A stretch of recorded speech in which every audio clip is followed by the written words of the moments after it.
Bonjour à tous et bienvenue dans ce nouveau et premier officiel module de la formation Nagios.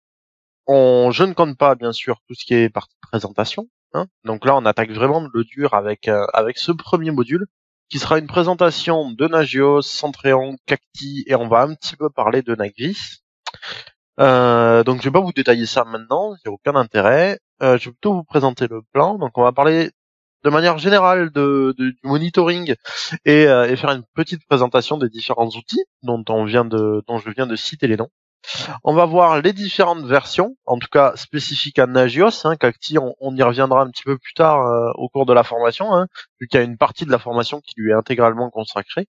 On parlera également des add-ons, donc au niveau des add-ons, on a bien sûr Nagris, Centreon et d'autres, même si Centreon, on va le voir, c'est un petit peu à part. On verra aussi un bref aperçu des différentes interfaces qui existent aujourd'hui pour Nagios. Et on parlera de Cacti. Du coup, si on passe à la présentation, donc présentation de Nagios dans les grandes lignes, Nagios c'est un outil de monitoring. C'est l'un des plus connus, pour pas dire le plus connu des outils de monitoring. Il y en a pas mal qui sont en train de lui, de lui piquer la vedette.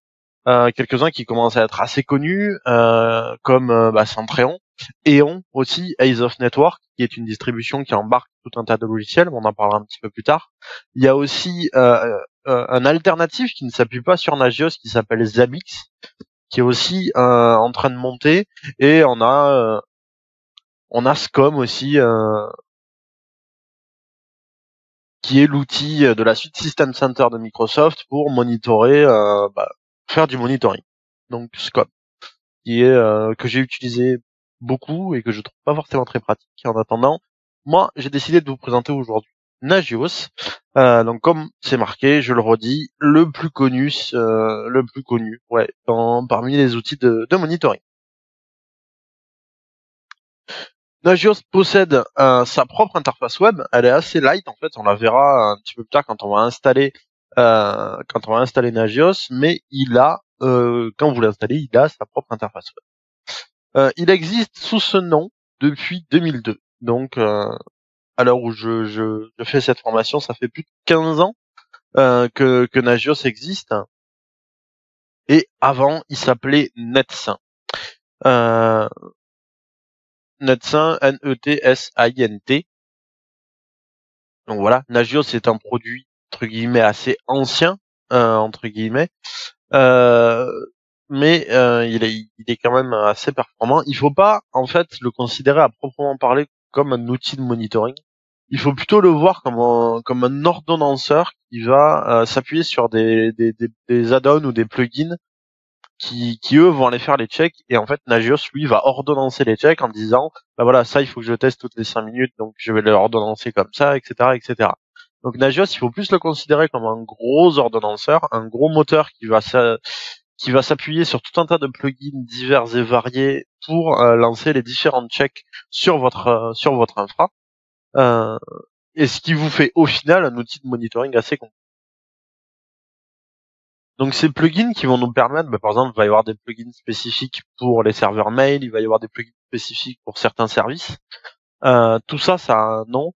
On peut les appeler généralement plugins. Il y en a qui les appellent aussi des greffons. Donc voilà, on comprend mieux un peu comment ça fonctionne, parce qu'un greffon, ça vient vraiment se greffer sur le moteur de Nagios pour fonctionner. Donc c'est vraiment cet esprit-là qu'il faut avoir. Comme d'habitude avec le libre, hein, on a un noyau dur qui est Nagios, qui va ordonnancer différents checks. Ces checks sont réalisés par des greffons, des plugins, des add-ons pour réaliser l'ensemble des alertes et être absolument efficace. Donc sans rentrer dans le détail, il faut bien comprendre que le moteur de Nagios ne sert qu'à ordonnancer les différents checks, et que les checks réels se font via des plugins. Il y en a un certain nombre qui sont installés par défaut avec Nagios. Les autres, ils sont installés à la main. Donc on verra tout ça bien sûr un petit peu plus tard dans la formation. Néanmoins, il faut bien comprendre ce système de fonctionnement-là tout de suite. Donc c'est l'objet de la dernière ligne de ce PowerPoint, hein, donc il s'appuie sur plusieurs outils, greffons, plugins, tout ça, ça revient à peu près au même. C'est pour dire qu'on rajoute des fonctionnalités au noyau de Nagios pour pouvoir faire des checks que par défaut il ne sait pas faire. Donc, comme je disais, ça peut être un service spécifique, ça peut être quelque chose de spécifique à l'AD, quelque chose de spécifique à Exchange ou au serveur web. Voilà, on verra tout ça un petit peu plus tard. Mais chaque service a ses spécificités et Nagios va certains outils, plugins qui ont été développés par la communauté. Ces outils vont nous permettre d'être plus fins et plus efficaces dans notre monitoring. Mais pour ça, il faut bien sûr les installer. Donc ça sert à rien de tout installer par défaut parce que vous allez vous retrouver avec des alertes qui ne servent à rien et ça va ralentir votre serveur, ça va l'alourdir. Donc il faut être assez précis dans ce qu'on veut, dans ce qu'on souhaite monitorer. Mais tout ça, je vous le dis, on le verra un petit peu plus tard. Du coup, en termes de version de Nagios, donc je vous dis Nagios existe sous ce nom-là depuis 2002, mais il faut savoir que la première version donc de NatSyn a existé et est sortie en 1996. Et la dernière version en date, donc à l'heure où j'écris ces lignes et cette formation, a été publiée le 7 décembre 2016 sur le site officiel de Nagios. Il y a beaucoup d'autres projets qui gravitent en fait autour de Nagios, notamment donc on les a cités. Il y a eu Centreon, même si encore une fois Centreon est un peu à part parce qu'aujourd'hui ils ont développé leur propre moteur et leur propre système, mais à la base Centreon était basé sur Nagios. Il y en a pas mal d'autres qui s'appuient sur Nagios pour fonctionner. Donc il y a Eon, je disais tout à l'heure, Ace of Network, qui est assez poussé et qui est assez utilisé en production aujourd'hui. Beaucoup de monde l'utilise, cette distribution Eon. Euh, donc on la verra rapidement après.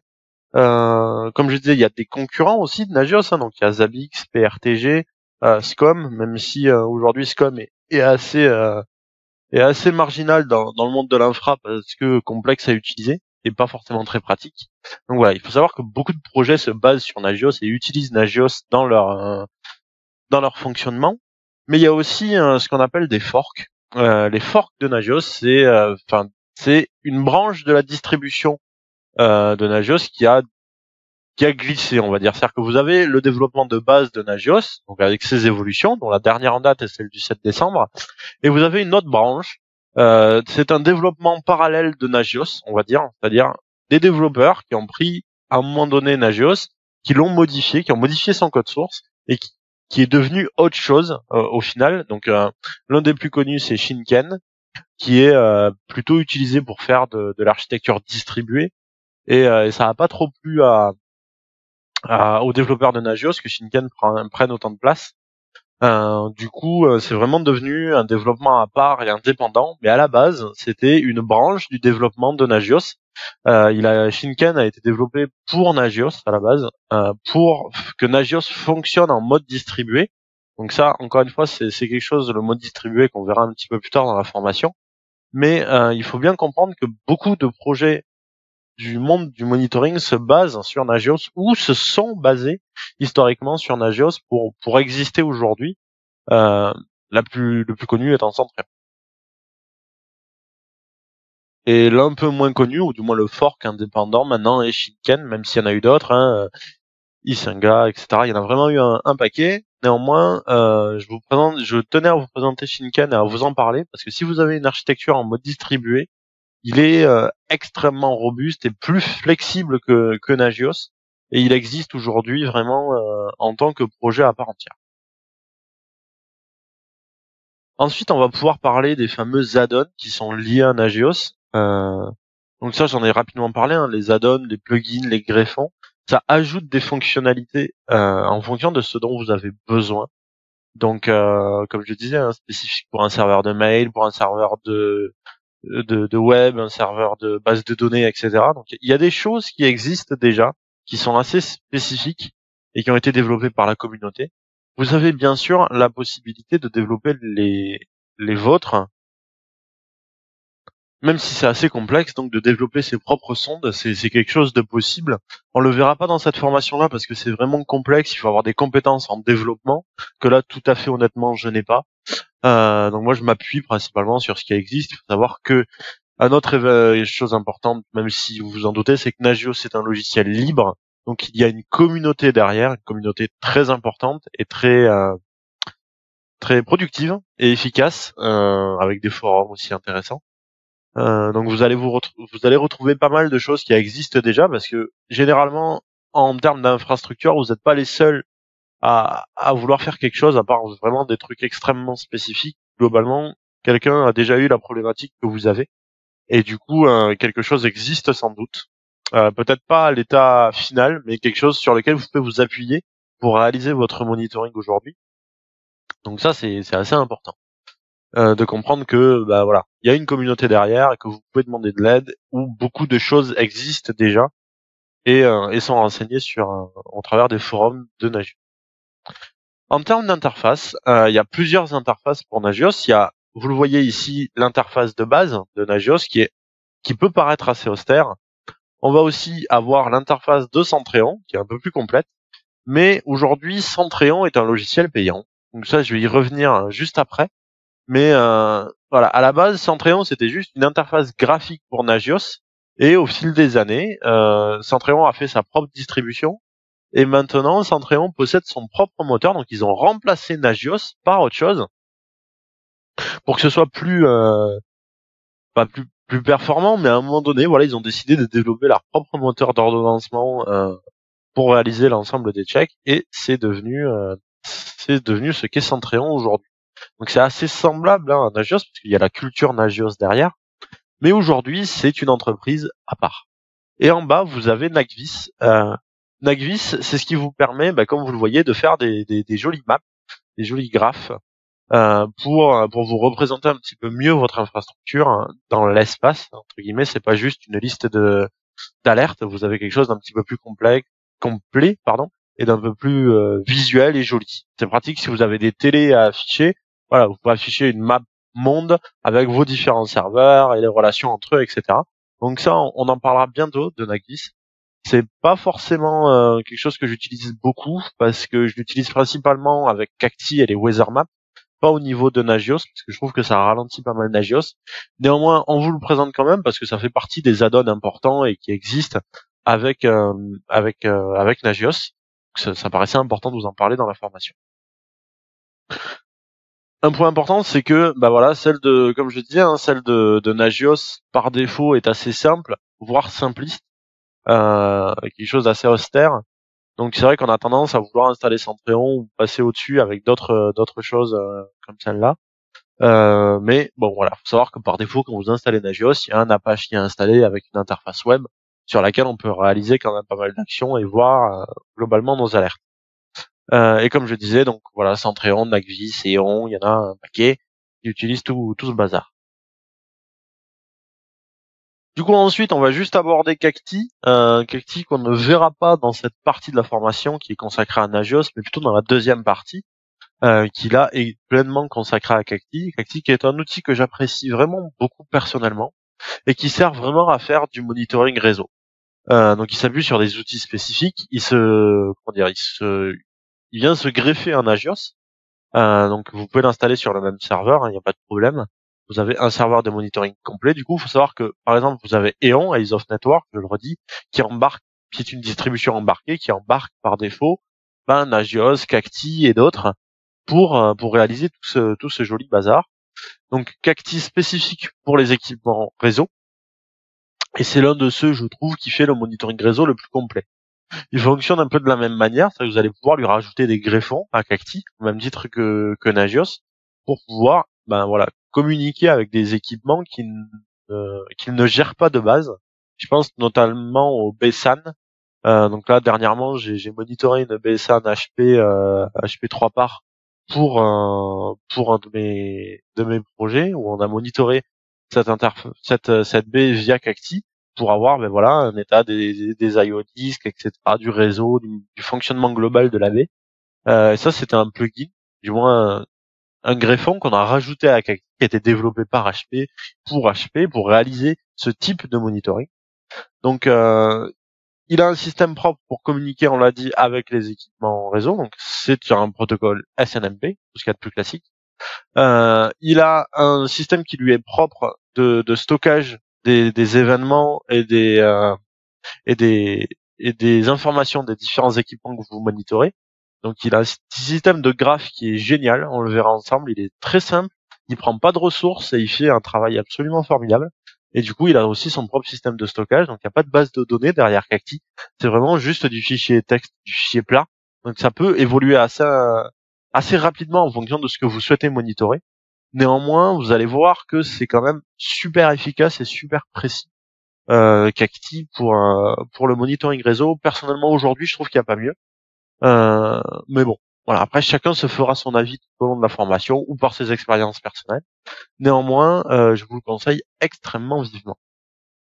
Donc, avant d'en terminer avec ce module, je voulais vous reparler un petit peu de Centreon. Donc, c'est de la supervision open source comme c'est marqué ici. Tiens, on va hop. Mais voilà, il faut savoir qu'il y a une très grosse partie payante au niveau de Centreon maintenant. Donc à vous de voir ce que vous voulez utiliser en termes de monitoring. Mais voilà, c'est une société aujourd'hui, Centreon. C'est-à-dire qu'à la base, c'était vraiment un projet à part. Aujourd'hui, c'est vraiment une entreprise qui est là tout simplement pour faire du profit. Donc vous pouvez quand même obtenir Centreon de manière légale en le téléchargeant, mais voilà, il faut vous enregistrer sur le site, etc. Ça, on le verra dans la partie vraiment Centreon. Mais aujourd'hui, il faut bien comprendre et intégrer que c'est une société et que son intérêt c'est de faire du profit. Mais donc il y a quand même une communauté derrière. En termes de ressources, on va retrouver pas mal de choses. Du fait que ce soit une société, elle est mise à jour plus souvent. Mais voilà, il faut pas oublier que ça reste encore une fois une structure qui va vous facturer des services si vous le voulez. Hein. Enfin, il existe des solutions Centreon open source, d'ailleurs sans avoir à payer. Vous pouvez très bien obtenir télécharger Centreon aussi. Ça va vous permettre de télécharger la distrib. Donc il y a plusieurs versions, hein, on les verra un petit peu plus tard. Mais n'oubliez pas qu'il y a une partie payante tout simplement. Une autre distrib importante que je voulais vous montrer, c'est Eon, donc Ace of Network, qui est vraiment là pour le coup pure open source. Il n'y a pas de société derrière, il y a pas grand chose. Mais voilà, vous téléchargez directement un ISO basé de mémoire sur CentOS. Je suis pas sûr, à vérifier. Mais oui, hein, c'est du CentOS. Si on retourne à l'accueil, d'ailleurs, c'est marqué, hein, tout bêtement. Vous avez ici les briques, hein, donc vous avez CentOS avec un serveur LAMP. Essayez de vous l'afficher un peu plus grand, voilà. CentOS avec un serveur LAMP, du NetSNMP pour faire le SNMP, Yum parce que c'est le logiciel équivalent si vous ne connaissez pas quand on fait un apt-get install sur Ubuntu. Ici c'est Yum à la place. Hein. Vous avez la couche Nagios avec les différents plugins. Donc vous avez effectivement ici Nagvis hein, dont on parlait. Vous avez Cacti ici avec ARDTool et des plugins. Donc ARDTool, on en parlera encore une fois dans la partie Cacti. Et vous avez EonWeb au-dessus qui est la surcouche qui vous permet d'ordonnancer tout ça. Et bien sûr, tout ça, ça représente Eon Ace of Network Supervision, donc qui est un ensemble de tout ça. Il faut savoir donc que il y a des partenaires qui existent, hein, Axians notamment, une société de services. Là, vous avez l'ensemble des choses qui sont embarquées dans le bundle Ace of Network. Donc c'est assez complet. Après, vous pouvez rajouter les vôtres. Hein. C'est ouvert, mais comme vous le voyez, il y a beaucoup de choses qu'on verra dans cette formation. Donc Cacti notamment, Nagvis, WeatherMap, etc., etc. Donc tout ça, ça fait partie des choses dont on va parler. Mais après, voilà, faut savoir que nous, on veut vous apprendre à installer de base une distrib complète de monitoring.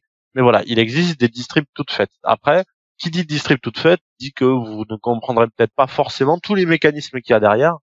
Et nous, notre but chez Alform, c'est de vous présenter l'ensemble de ces mécanismes pour que vous puissiez installer ce type de package tout prêt, tout en comprenant comment ça fonctionne derrière et comment ça marche pour être plus efficace et mieux comprendre votre infrastructure. Donc voilà pour cette partie-là. Merci de l'avoir suivi. On va tout de suite passer au module suivant, qui sera tout simplement l'installation de Nagios, donc l'installation from scratch hein, de Nagios. Donc à partir d'un Ubuntu vide, on va installer notre magnifique petit Nagios et je vais vous présenter un petit peu l'interface et l'install. À tout de suite pour la suite.